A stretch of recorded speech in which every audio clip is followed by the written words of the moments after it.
optimize for snack pack results in Google's local listings? So snack pack of the 3 listings basically in Google. So optimizing for the snack pack is really about optimizing your local listing and using everything you possibly can.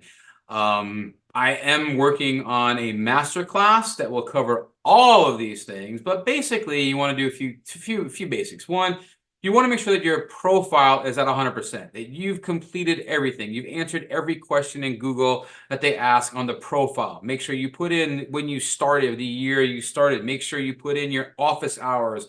Make sure if you have specialty hours on, like Martin Luther King Day or July 4th, like some people might have been closed Friday, the 5th, right? Some people are open. Well, if you're closed, having that specialty thing that says you're closed is a good thing. Use those things. And then to kind of keep things moving forward, to keep people engaged, try to increase that engagement, make sure you can get messaging through local, right? That's the thing you can turn on. Make sure you're getting calls allowed through your Google local business. Keep that on. Make sure you're putting up an update, right? These could, or a Google post. They could be updates, could be an event. An offer of some sort, put those up pretty regularly. And keep in mind that these are not social media posts. So you don't want to put your latest blog as a post, right? A post might be a review that you're thanking someone for the great review and showing the review. It might be a service that you're offering a discount on. You have a special going on for this week. I know there's a local restaurant here that just started offering all you can eat crab for like $45 every other Monday. Well, you come to the website and you see that, ooh, I might go for crab. And let me tell you, I drove by there on Monday. It was their first one. It was packed. It was packed. And then they're doing, on the other Mondays, they're doing prime rib or something like that. So I guarantee next month they're going to be packed again, people going for prime rib. And all they did is put out a post, put out different things. So keep your posts and updates on your Google Business Profile post, not a blog post, not a Facebook post or an Instagram post, a Google Business Profile post that it has offers of what you're doing. If you're a lawyer, you might say, hey, we just won 15 million in this case for this person, right? Maybe not name the person, but just kind of, success. You want to add photos, especially if you're in a business that has like a before and after. Like I have a pressure washer, right? A lot of before and afters come up there. Those are good things. If it's food, right? Michael, we talked about food a couple times here. If it's food, having, awesome photos, like professionally taken photos of the food that make it look good. I mean, I saw a picture going back to the same place I was mentioning. I was on Facebook browsing through, and they had a picture of a grilled octopus, a tentacle, and they mentioned what else was on it. And I'm not much of an octopus guy. I'm just not. But I'll tell you what, I said, damn, I'm not much of an octopus guy, but that looks good. Like I would try that, And so they're putting stuff out there. So photos make a difference in local business to get to have a better shot at coming up. Obviously, reviews. You want to cultivate reviews from your clientele. Obviously, you want as good of ones as you can. You want to try to encourage the people who do leave reviews for you, if you can, encourage them to leave a photo or a video with their review. So if you can do something to encourage that, that's also pretty interesting too. You want to make sure that you respond to all reviews quickly. And by quickly, I mean quickly would be within 24 hours. The negative stuff in particular, respond quickly. What I would say as well, we've talked about this. I have a whole thing on reviews and how to do Google reviews. So if you're in the membership, go check it out. It's a whole hour on doing Google reviews, like best practices. But you want to respond. It's a good idea if you get a negative review to not respond right then and there. Get up, walk around for 15 minutes or so, take a breather, because if you're pissed and you reply, it's going to come off sounding pissed.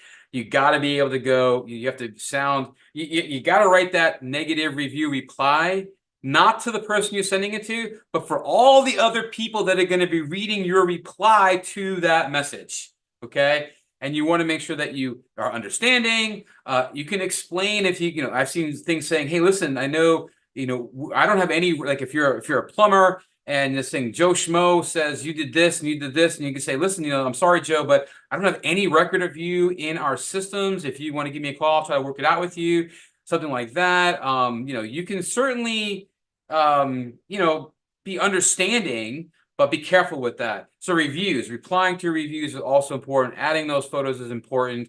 Making sure you accept messaging and reply as quick as possible is important. And then, making sure that the images for your logo, for your cover page, that you've uploaded images, maybe like for your staff and things like that.